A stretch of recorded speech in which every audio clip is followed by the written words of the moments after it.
High people, সবাই কেমন আছেন? আশা করি সবাই ভালো আছেন। আজকে আমি আপনাদের সাথে নিয়ে আসছি শিং মাছ কীভাবে পরিষ্কার করবেন।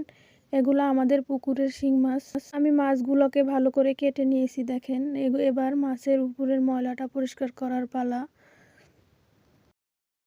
মাছের উপরের ময়লা পরিষ্কার করার জন্য এখানে আমি একটা পেঁপে নিয়ে নিছি। এবার পেঁপের খোসাটা ছাড়িয়ে নেব। আমার পেঁপেটার খোসা ছাড়ানো হয়ে গেছে। এবার আমি একটা পিসনিতে নিয়ে নেব। পিসনিতে নিয়ে খোসাটাকে ভালো করে ছেঁচে নিতে হবে। এভাবে ছেঁচে একদম মিহি করে নিতে হবে। এবার আমি শিং মাছের ভিতরে লেবু পাতা, লেবুর রস দিয়ে দেব।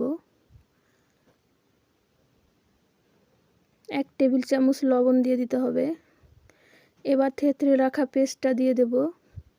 পেঁপের খোসার পেস্ট দিয়ে ভালো করে এভাবে কষলে নিতে হবে 2 মিনিট ধরে। দেখো, এভাবে কষলে কষলে দেখো কালো কালো ময়লাগুলো বেরিয়ে আসছে। খুব সুন্দরভাবেই ময়লাগুলো বেরিয়ে আসছে। ঘরে থাকা উপকরণ দিয়ে তোমরাও পারবে এভাবে শিং মাছ পরিষ্কার করতে। দেখো, একদম পরিষ্কার হয়ে গেছে। এবার এগুলোকে আমি ধুয়ে নিয়েছি ভালোভাবে। দেখো কত সুন্দর পরিষ্কার হয়েছে। তোমরাও চাইলে এভাবে পরিষ্কার করে নিতে পারো। আমার ভিডিওটা ভালো লাগলে একটু লাইক, কমেন্ট, শেয়ার করে দেবে প্লিজ।